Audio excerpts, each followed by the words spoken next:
Just 2 weeks ago, one of my best friends and employees named Mr. Johnnie Laswell, also called J.W., he passed away suddenly after playing a gig in Milford.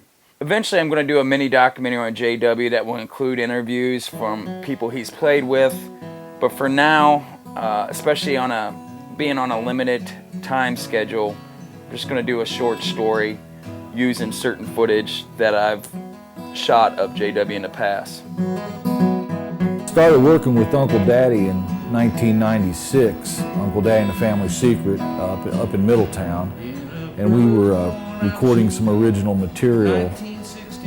Started off with some of the basic digital programs, and later on we did an album down in Nashville where the whole studio was Pro Tools.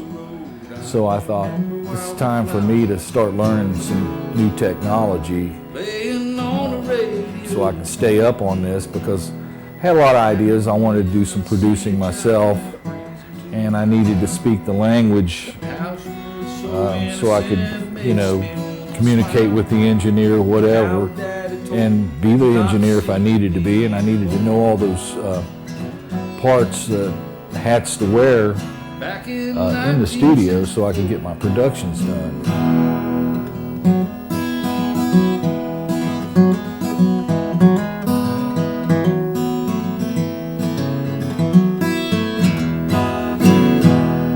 Standing on a mom's front porch,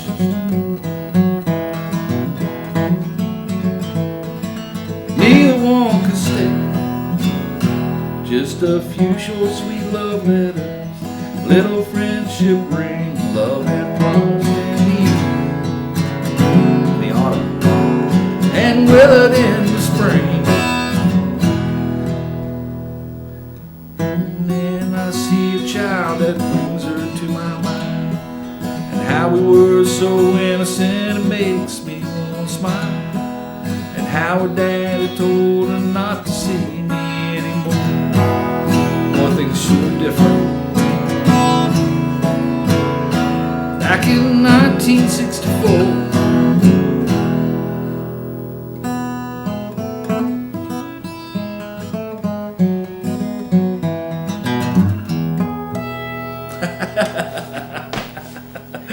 I forgot some of the words, but what the hell, huh? That's awesome. Been a while since I like played that. It's great.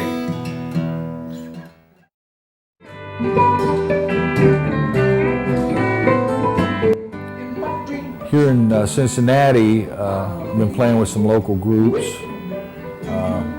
and I've heard of Landman Productions, and got to know Chuck from the professional musician point of view, because he's a pro musician, plays around town with several different groups, fellow keyboard player, Hammond man, so we had a lot in common. After I chose to enroll at Brown Mackey to get my associate's degree in the audio-video production, I was going to need an internship at the end of my classes. Those classes came around real quick. It was a 2-year program, and so what happened was, I thought, well, Chuck would probably be the guy that I would be able to work with on my internship and get some experience on the video side of it. I originally went in mainly for the audio production, but I got really interested and excited about the video side of it as well.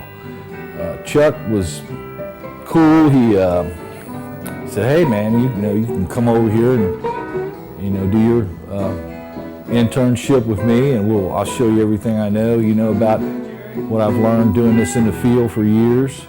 And it was a great experience. We got together and shot some professional groups, some different situations in the field.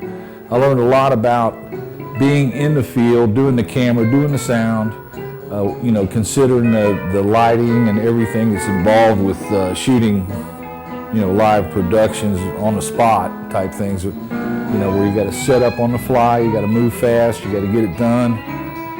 Chuck taught me a lot about that, for sure, and how to get the best out of the equipment that we had. So I'm really excited about that. I'm going to be out of school here in a couple of weeks, and going to be working with Chuck, I hope, in the future. I'm one of the old cats, you know, that got a late start in this, but I feel like it's important, you know, it's never too late to learn something new. And I felt like I needed to do that. I needed to get my degree in AVP. If nothing else, I knew how to do a lot of things, but I didn't know how to explain them, and I think that's key. Is being able to explain what you're trying to do, what you're wanting to hear, what you're wanting to see. I think that makes for a good producer. J.W. was a decorated Vietnam veteran. He earned 2 Bronze Stars. He was a killer musician, excellent Hammond organ player, great songwriter, played guitar, he sang, and he led by example. He never had a bad thing to say about anybody. He's the kind of person that the world should be more like. It would be a much better place if the world could be just half of what J.W. was.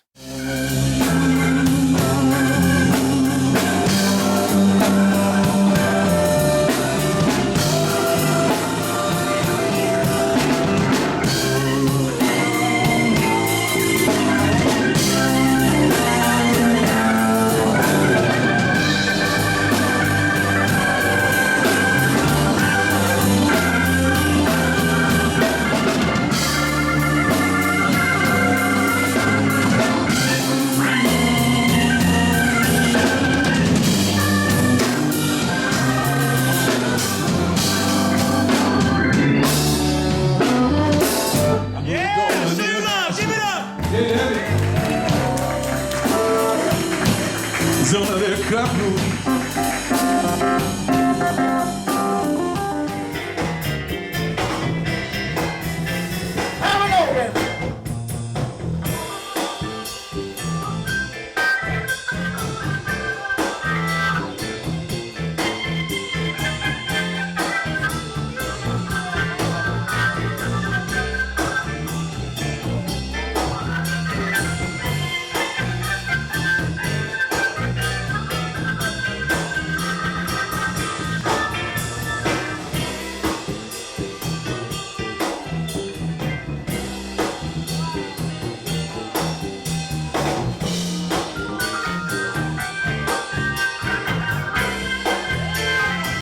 J.W. left his legacy, and I'll never forget him. He was just so awesome, and so many people loved him, and we'll never forget him.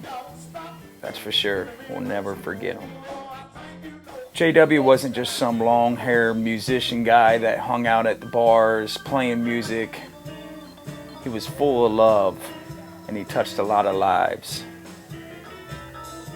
I would call him a hero.